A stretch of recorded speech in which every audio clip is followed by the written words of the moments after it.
देखिए, आज के इस वीडियो में हम आपसे बात करने वाले हैं कि आपको अपने मकान का काम कौन से सीज़न में चालू करना चाहिए, जिससे आपको अपने मकान को बनवाने के लिए जो मटेरियल है वो कम से कम दामों पर मिल सके।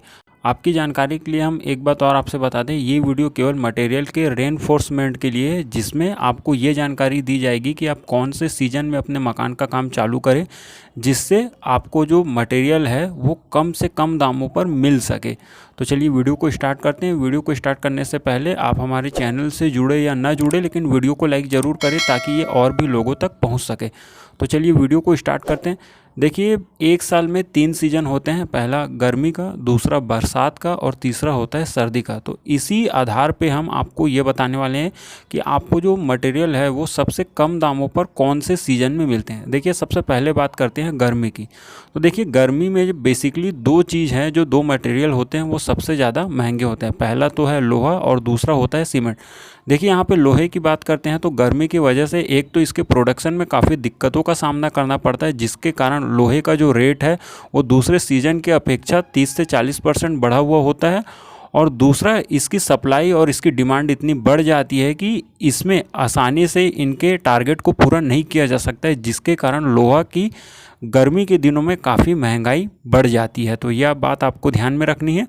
दूसरा आता है सीमेंट का। देखिए, ज़्यादातर जो बड़े बड़े काम हैं, जो रियल इस्टेट के काम है, जो गवर्नमेंट के प्रोजेक्ट होते हैं, जो बेसमेंट के काम होते हैं, ये सब काम गर्मी के दिनों में ज़्यादा किए जाते हैं, क्योंकि इन्हें बरसात के मौसम में और ठंडी के दिनों में इतनी आसानी से पूरा नहीं किया जा सकता है। तो इसी वजह से जो बहुत से मकानों के काम हैं, जो बहुत से इंडस्ट्रीज़ के काम हैं, वो गर्मी के दिनों में ज़्यादा तेज़ी पर होते हैं। इसलिए सीमेंट का रेट भी आपको गर्मी में थोड़ा बढ़ा हुआ देखने के लिए मिलता है।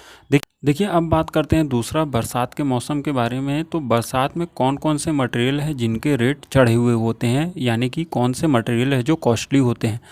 देखिए, सबसे पहली बात करें तो बरसात के दिनों में ज़्यादातर लोग अपने मकान का काम कराना पसंद नहीं करते हैं, क्योंकि इसमें उनके मकान का काम जो है बार बार रुकता है और उन्हें दिक्कतों का सामना करना पड़ता है। दूसरा, अगर कॉन्ट्रैक्टर के नज़रिए से देखा जाए तो जो बाहर के काम होते हैं, जो एक्सटर्नल काम होते हैं, वो बरसात के मौसम में बिल्कुल भी नहीं किए जा सकते, क्योंकि इससे काम ख़राब होने के भी ज़्यादा चांसेस होते हैं। इसलिए बहुत से लोग बरसात के मौसम में घरों के काम कराना नहीं चाहते। लेकिन इसमें आप जो इंटरनल काम है, जैसे कि प्लास्टर के, पेंट पुट्टी टाइल के, ये सभी काम को आसानी से करवा सकते हैं। तो इसमें जो बारिश के मौसम में जो आपको मटेरियल थोड़ा महंगा देखने के लिए मिलता है वो है सेंट, यानी कि रेती। क्योंकि नदी नाले उफान पे होने के कारण जो रेती का रेट है वो आपको 2 से 3 गुना तक महंगा देखने के लिए मिलता है। तो यदि आपके मकान का स्ट्रक्चर बेस का काम पूरा हो चुका है और इंटरनल का काम चलने वाला है, तो आपको रेती का जो स्टॉक है वो अच्छी तरीके से कर लेना चाहिए। तीसरा आता है सर्दी का मौसम। देखिए, इसमें अगर हम बात करते हैं सर्दी के मौसम में, तो ये मकान का काम चालू करने के लिए सबसे अच्छा मौसम होता है, क्योंकि इसमें मटेरियल के जो दाम है वो इतने बढ़े हुए नहीं होते हैं। और अगर इसमें बात करी जाए लेबर की तरफ से, तो लेबर को भी इसमें पूरा पूरा समय मिलता है आपके मकान के काम को अच्छी तरीके से करने का, क्योंकि गर्मी और बरसात का मौसम ऐसा होता है जिसमें आपके मकान का काम गर्मी के कारण बार बार रुकता है और बारिश में आपका अधिकतर मकानों का काम पानी गिरने के कारण बंद होने की स्थिति पैदा हो जाती है। तो ये सब काम जो सर्दी के दिनों में नहीं होता है।